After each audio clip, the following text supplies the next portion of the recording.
ശ്രീ ലളിതാ സഹസ്രനാമത്തിൽ 71ാമത്തെ നാമമാണ് ജ്വാലാമാലിനികാക്ഷിപ്ത വഹ്നിപ്രാകാര മധ്യക എന്നുള്ളത്.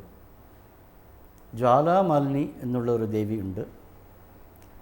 അവരാൽ നിർമ്മിക്കപ്പെട്ട നിക്ഷിപ്ത വഹ്നിപ്രാകാരത്തിൻ്റെ അഗ്നിപ്രാകാരത്തിൻ്റെ മധ്യക, അതിൻ്റെ നടുക്കിൽ ഇരിക്കുന്നവൾ എന്നാണ് ഈ മന്ത്രത്തിൻ്റെ അർത്ഥം. ഭണ്ഡാസുര യുദ്ധത്തിൻ്റെ ഒരു ഘട്ടത്തിൽ അവർ കുടിലതന്ത്രങ്ങൾ പ്രയോഗിച്ച് വിശുക്രൻ ഏറ്റവും പുറകെ കൂടെ ആക്രമിച്ചു. വിഷങ്കനാണ്. ചെറിയ സേനയോടുകൂടി ശ്രീചക്രരാജ രഥത്തിൽ തൻ്റെ പുറകിൽ വന്നു. യുദ്ധനീതിക്ക് നിരക്കാത്തതായതുകൊണ്ടും അവർ അപ്രതീക്ഷിതമായതുകൊണ്ടും രാത്രി സമയമായതുകൊണ്ടും ദേവിയുടെ ആൾക്കാരൊന്നും അത് അറിഞ്ഞില്ല. ദേവി എപ്പോഴും ഈ നിത്യാദേവികളുടെ കൂടെ താമസിക്കുന്നതായിട്ടാണ് ലളിതോപാഖ്യാനം പറയുന്നത്.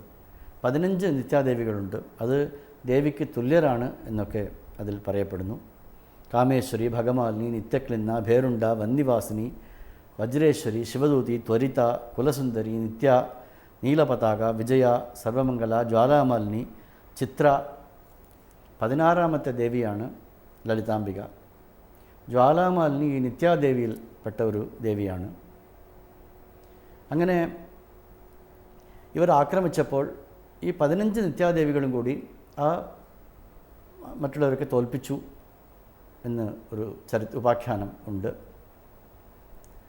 ഇങ്ങനെ ഒരു പിഴവ് പറ്റിയതുകൊണ്ട്, ഒരു അബദ്ധം പറ്റിയതുകൊണ്ട്, അതുമാത്രമല്ല ദേവിയുടെ കൂടെ നിൽക്കുന്നവരുടെയൊക്കെ സംരക്ഷണം ദേവിയുടെ ചുമതലയായതുകൊണ്ട് എൻ്റെ കൂടെയുള്ളവരൊന്നും ഇനി ഇങ്ങനെ ബുദ്ധിമുട്ടാൻ പാടില്ല, കുറേ ആൾക്കാർക്ക് അതിൽ അപകടം പറ്റി, ഇനി ഇങ്ങനെ സംഭവിക്കാൻ പാടില്ല എന്ന് ദേവി തൻ്റെ നിത്യാദേവികളിൽ ഒരാളായ ജ്വാലാമാലിനി എന്ന് പറയുന്ന ശക്തിയെ വിളിച്ചു.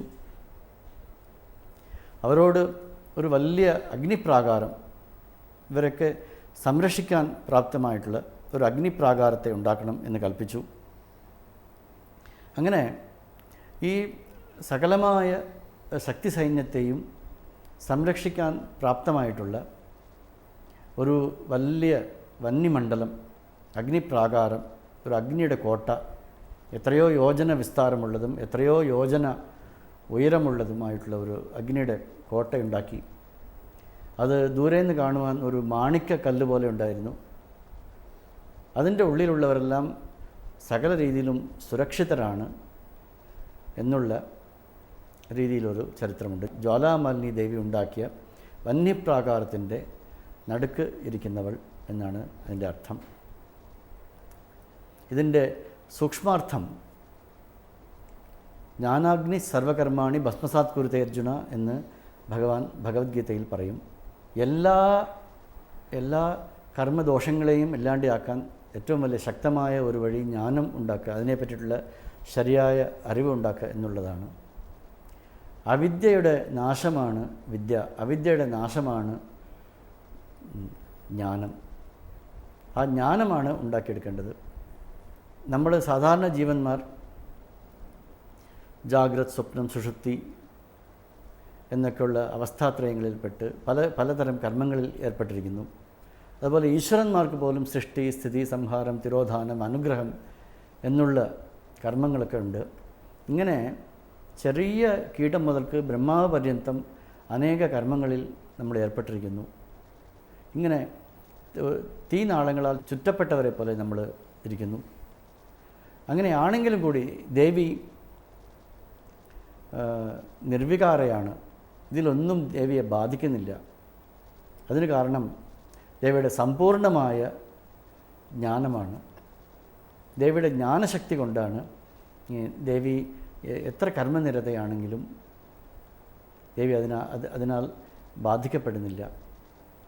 അപ്പോൾ ഈ ദേവിയുടെ ഈ സ്വഭാവം ഭഗവത്ഗീതയിൽ ഭഗവാൻ പറയുന്ന മാതിരി ജ്ഞാനാഗ്നിയാണ് ഏറ്റവും ശ്രേഷ്ഠം. അജ്ഞാനമാണ് നമുക്ക് ഏറ്റവും വലിയ ശത്രു. നമ്മൾ ഒരു ചെറിയ ജീവിയാണ്, നമ്മളല്ലെങ്കിൽ നമ്മുടെ ജീവാത്മാവ് എന്നുള്ള തോന്നൽ, നമ്മൾ ഈ ദേഹമാണ് എന്നുള്ള തോന്നൽ, അതാണ് ഏറ്റവും വലിയ മിഥ്യാധാരണ. അതില്ലാതെ ഞാൻ എങ്ങും നിറഞ്ഞിരിക്കുന്ന പരമാത്മാവാണ് എന്നുള്ള ബോധം ആണ് നമുക്ക് വേണ്ടത്. ഞാനെന്ന ഭാവമത് തോന്നായിക വേണുമിക, തോന്നുന്നതാകിൽ അഖിലം ഞാനെന്ന വഴി തോന്നേണമേ വരദ നാരായണായ ജയ എന്ന് ഹരിനാമകീർത്തനത്തിൽ പറയുന്നത് മാതിരി ഈ കൊച്ചു ഞാൻ വലിയ ഞാനിൽ അലിഞ്ഞു ചേർന്നാൽ, വലിയ ഞാനായി തീർന്നാൽ നമ്മളെ ഒരു കർമ്മങ്ങളും ബാധിക്കുന്നില്ല.